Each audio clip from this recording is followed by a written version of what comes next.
Olá, queridos amigos, sejam todos muito bem-vindos a esse espaço virtual da nossa casa querida, a casa da nossa irmã Rosa.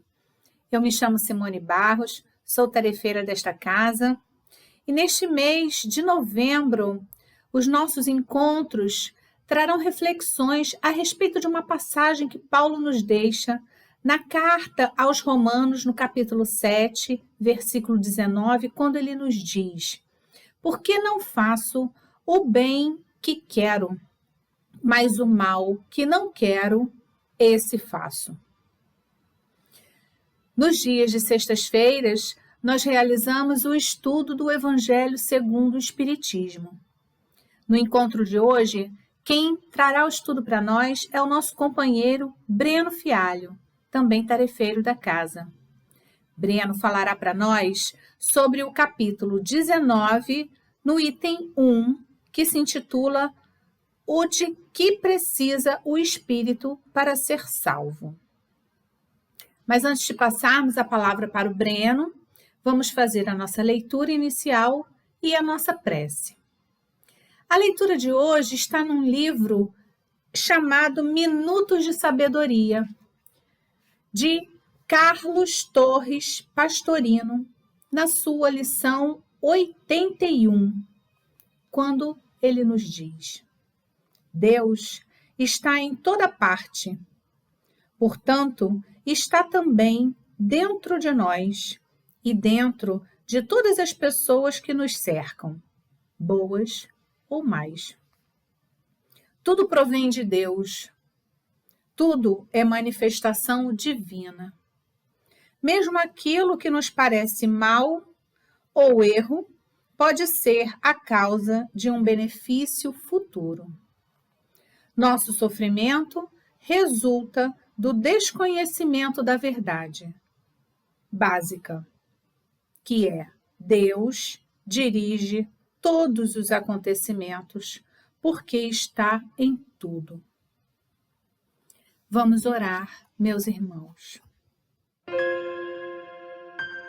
Querido Mestre, amado e companheiro nosso de todas as horas, das horas de alegria, das horas de dificuldade, pedimos que neste momento se faça conosco o teu auxílio e dos bons espíritos, para que possamos nos conectar aqui, congregados em seu nome, receber os bons ensinamentos da tua palavra e as boas vibrações e bênçãos que caem diuturnamente em nossas vidas.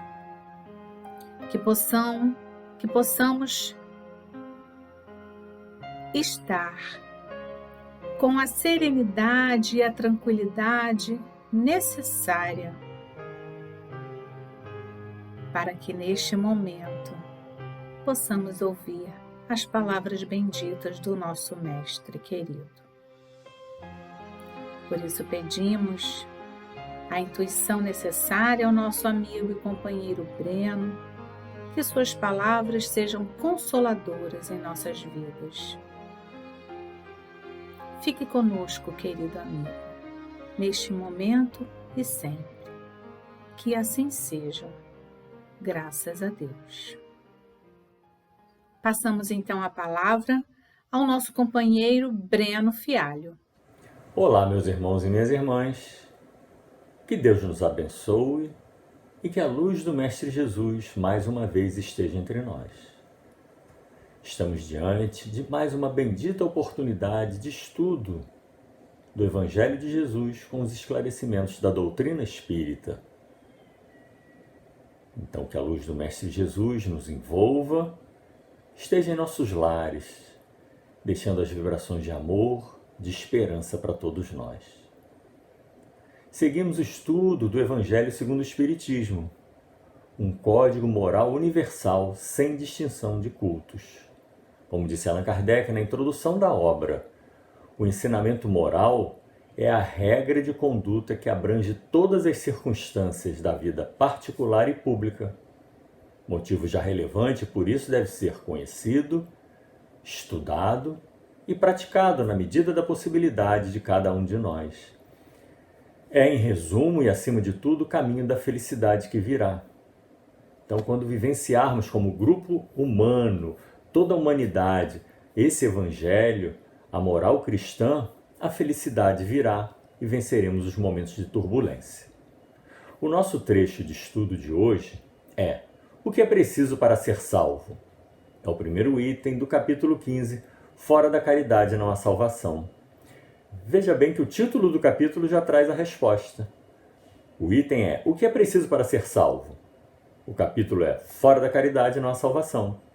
Então já sabemos de cara e conhecemos, claro, uma oportunidade de estudo, de conversarmos sobre a caridade. Fora da caridade não há salvação. Então o que é preciso para ser salvo é a caridade.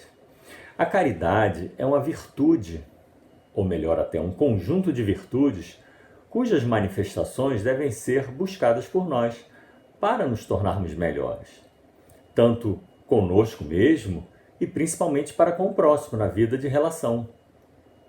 A caridade é o objetivo que buscamos no caminho evolutivo, que fazemos a partir lá das manifestações egoístas que ainda prevalecem em nós.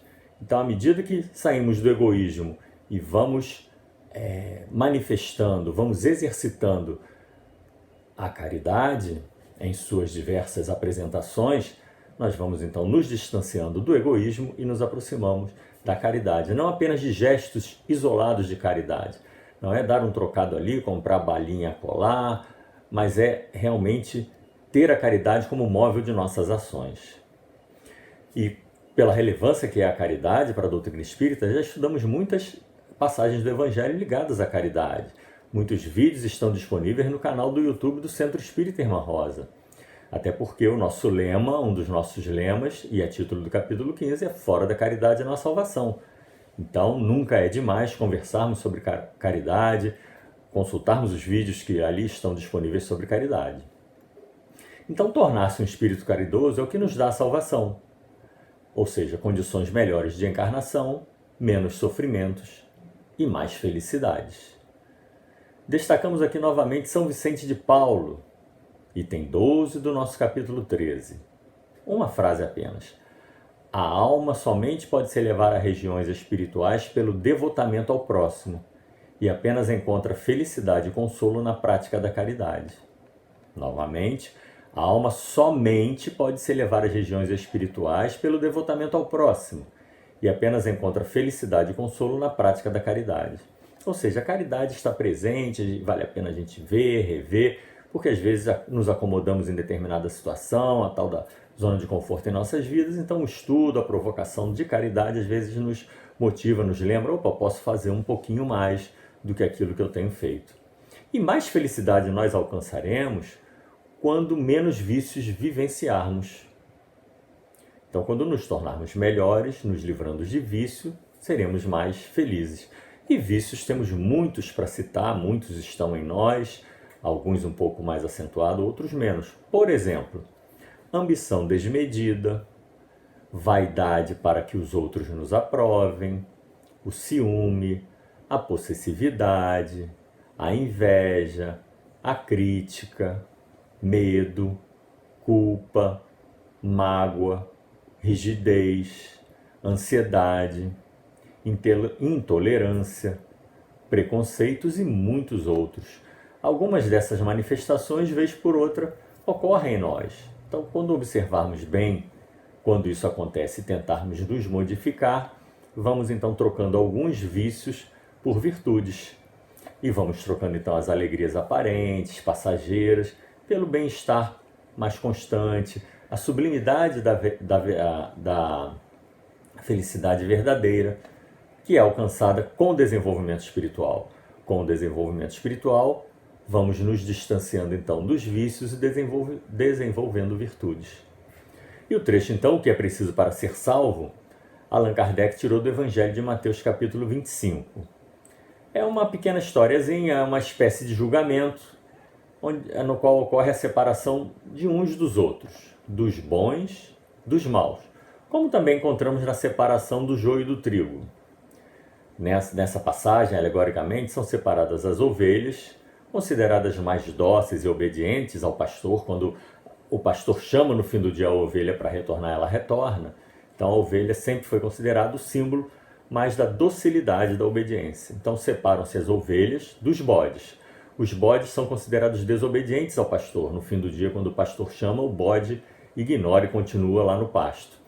E o bode, historicamente, desde épocas pretéritas, ele é usado para exemplificar mau comportamento. Então, a separação das ovelhas dos bodes.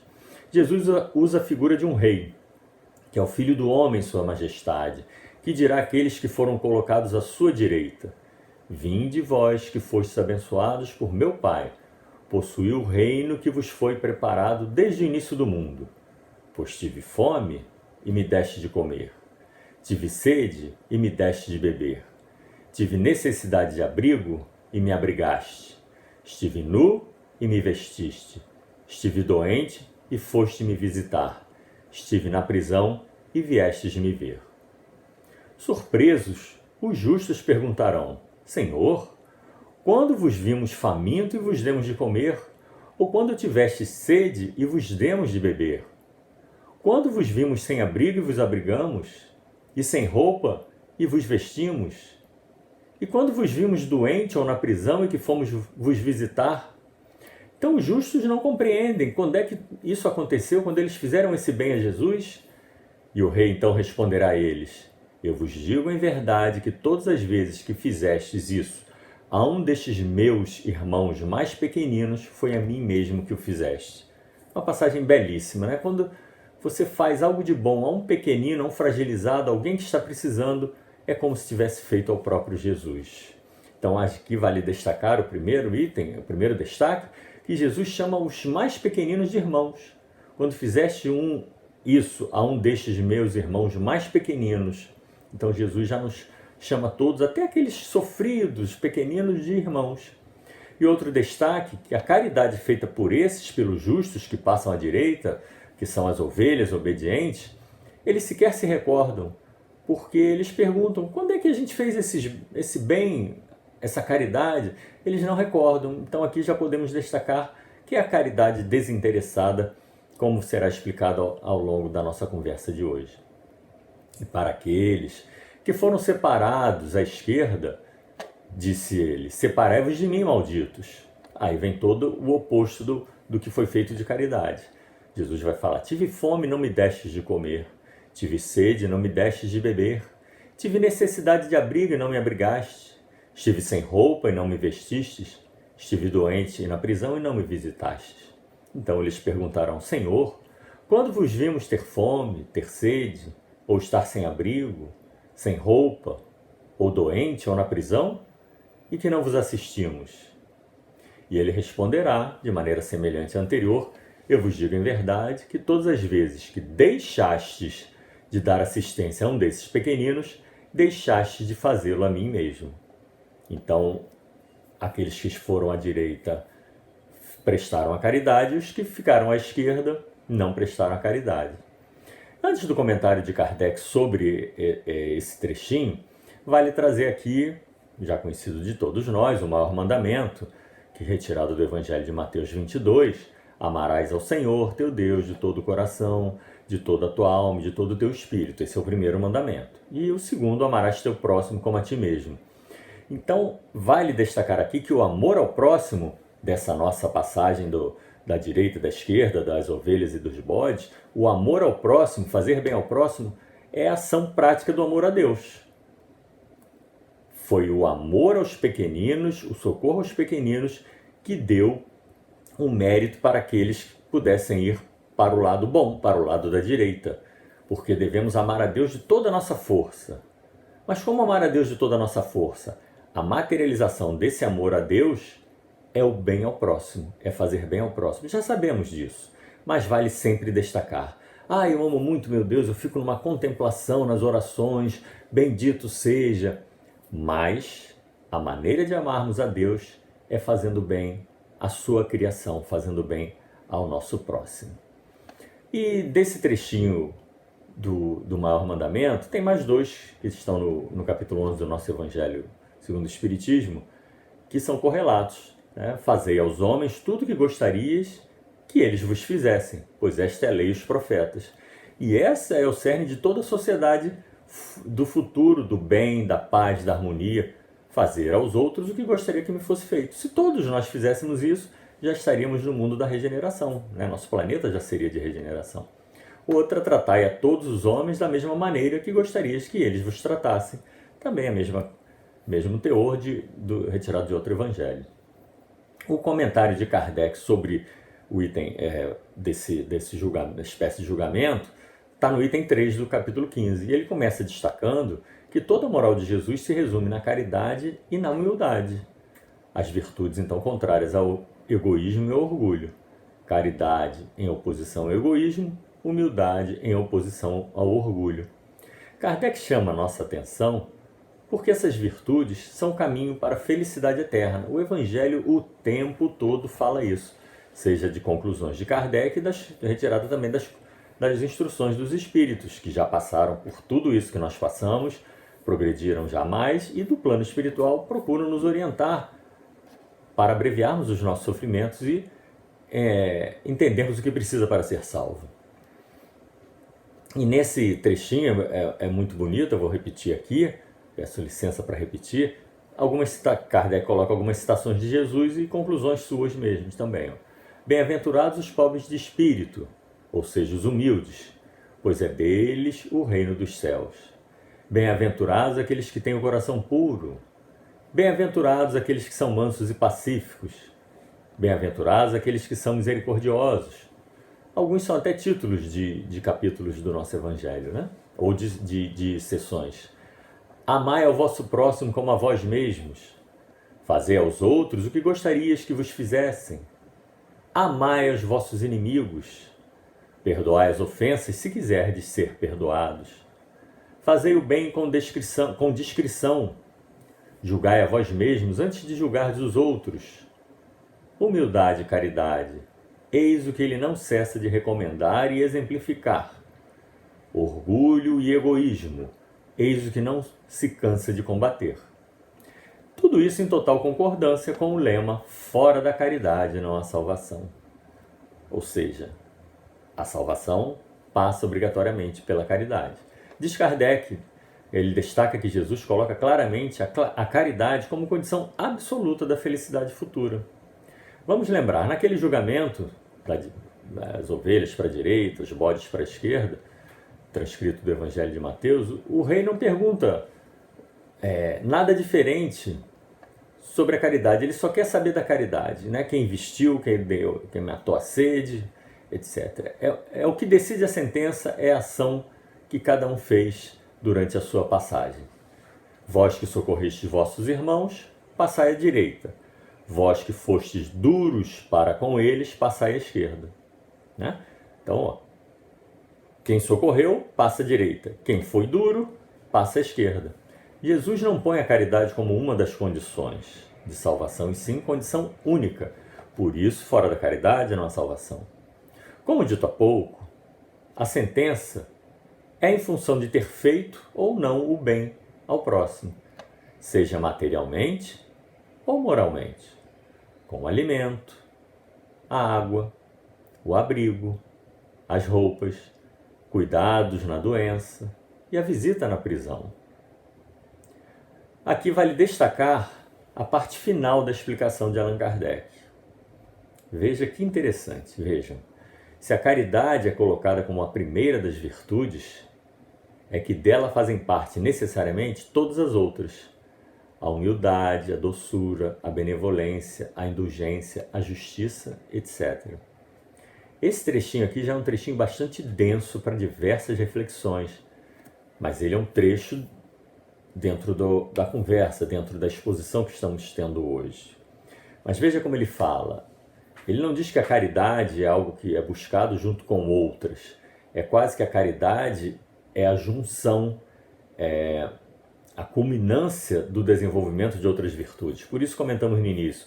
Não são pequenos gestos soltos de caridade. Comprei a balinha, dei a comida, doei um casaco, fiz minha contribuição. Claro, tudo isso é importante, tudo isso diminui a necessidade, mas a caridade, como Allan Kardec fala aqui, que dela fazem parte as outras virtudes, então precisamos a humildade, por exemplo, para ver o outro exatamente como eu me vejo. Como eu não gostaria de passar aquilo, então é como se eu estivesse fazendo o benefício a mim mesmo. Eu movimento as minhas forças, o meu tempo, porque eu estou me ajudando, é como se eu estivesse me ajudando. A doçura que me permite ver mais qualidades do que defeitos no outro, a benevolência, a vontade de fazer o bem, algo que me move para fazer o bem ao próximo, a indulgência para não julgar, para ser bondoso com o outro, e assim por diante. Todas as virtudes, a paciência, porque às vezes a gente vai fazer a caridade e não é tão bem recebido, então precisamos de paciência, de compreensão, por que aquela outra criatura às vezes está arredia a nossa aproximação, ou se nós não chegamos bem para falar, para estar junto ou para ajudar. Então realmente vale pensar sobre a caridade como um complexo de virtudes. Ela vai ser a ação de diversas virtudes que nós vamos desenvolvendo em nós, porque ela é totalmente oposta ao orgulho e ao egoísmo. Lembramos aqui a parábola do bom samaritano, apenas para citar, porque ela é tema abordado por outro expositor em outro vídeo, mas pela beleza que traz. Mas rapidamente só. Um homem ia de Jerusalém a Jericó e caiu na mão de ladrões, que o deixaram à beira da morte. Passaram um sacerdote e um levita e o evitaram.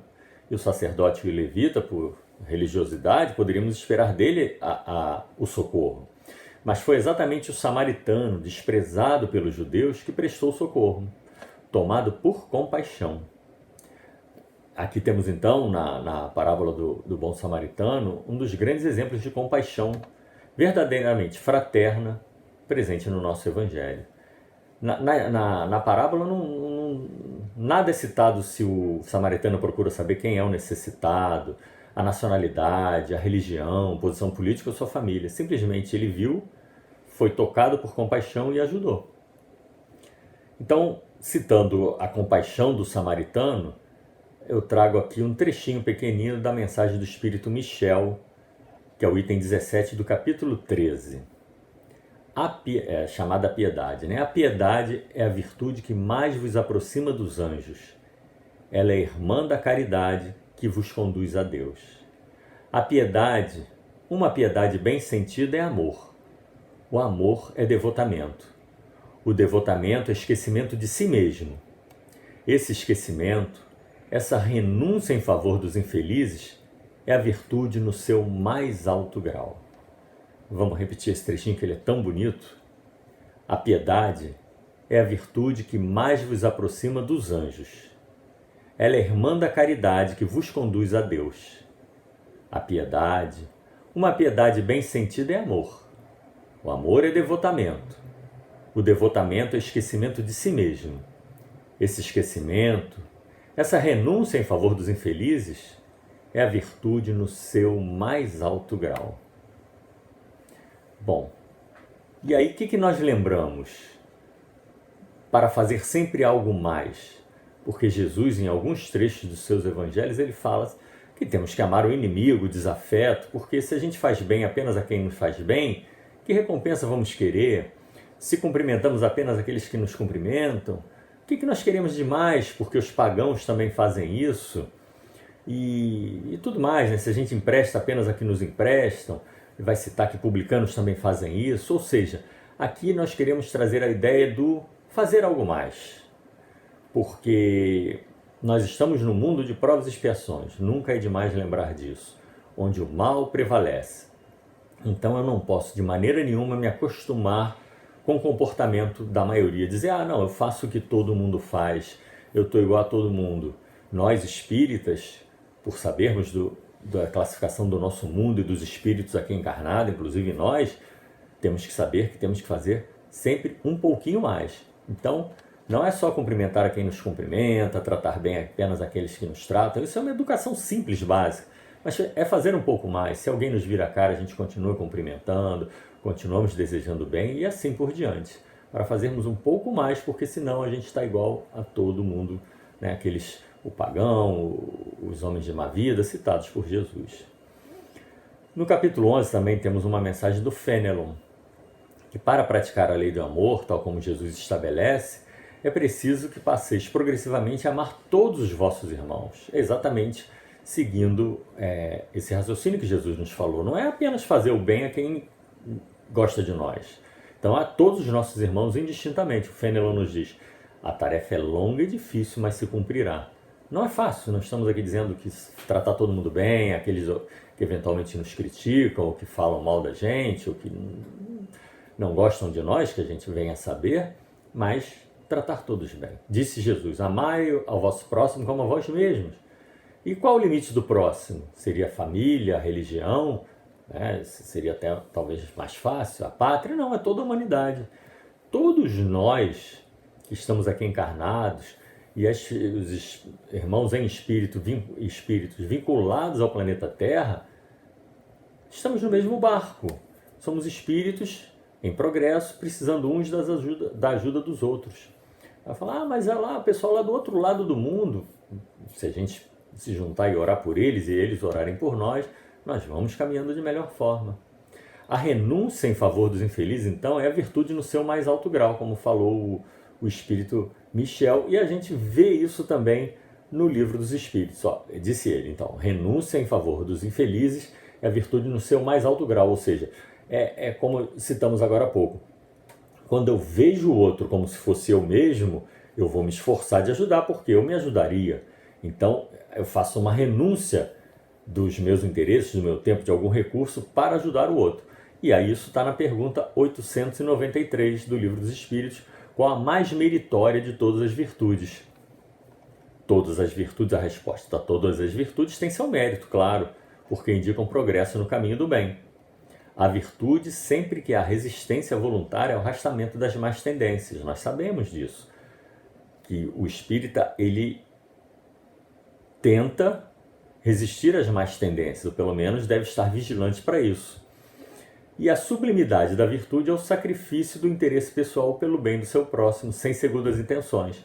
Então, em total consonância com a instrução do Espírito Michel, que é a sublimidade da virtude, é o sacrifício do interesse pessoal pelo bem do próximo, sem segundas intenções. Então, o Michel também falou, renúncia em favor dos infelizes é a virtude no seu mais alto grau. A mais merecedora das virtudes nasce da mais desinteressada caridade. Então, quando ajudei sem esperar nada, sem esperar agradecimento, apenas por ajudar, porque eu me vi no outro, então essa é a caridade. Quem faz esse tipo de caridade desinteressada já vence o egoísmo.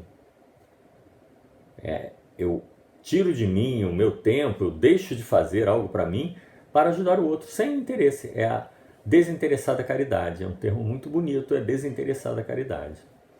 Na sequência da 894, os espíritos destacam que algumas pessoas já fazem a caridade de modo natural, é um hábito. Então eles explicam que nelas o progresso já está realizado. Nós estamos aqui encarnados, né, a maioria de nós, para exercitarmos virtudes, e uma delas é a caridade. Para aqueles que já fizeram esse exercício em encarnações pretéritas, essa caridade brota, surge de modo natural.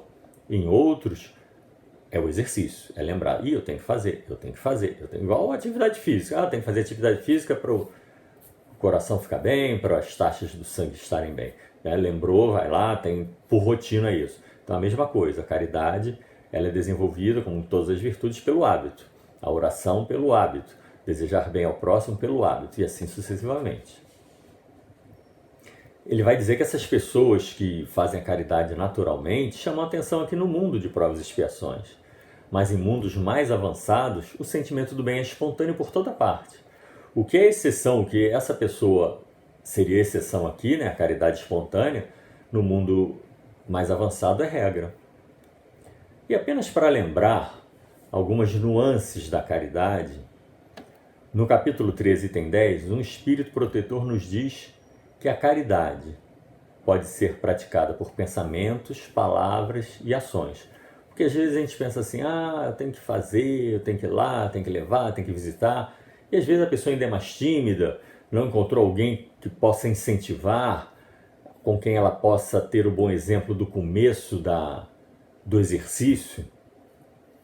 Às vezes na palavra, ainda um pouco mais, pessoa mais nervosa. Bom, enfim, a caridade pode ser praticada por pensamentos, palavras e ações. E aí vamos então, que talvez fique mais escondido, mas pode ser que esteja mais acessível a todos nós, já que fazer a caridade por ações, às vezes eu tenho uma dificuldade, posso apresentar uma dificuldade, de qual saber o caminho, onde ir, como fazer. Então, pelo pensamento, é evitar os pensamentos desabonadores, negativos, destrutivos, de críticas. Não é fácil, porque o pensamento brota de uma hora para outra, de acordo também com a qualidade do caráter de cada um de nós. Mas eles brotam, pensamentos que querem nos perturbar. Então a gente tenta substituir esses pensamentos por preces. Quando vem um pensamento ruim, não é fácil. Tira esse pensamento, abro outra gavetinha, agora vai surgir o pensamento do bem. Não, mas é tentar não dar prosseguimento ao pensamento da crítica, a um pensamento de inveja, e aí tenta substituir por preces.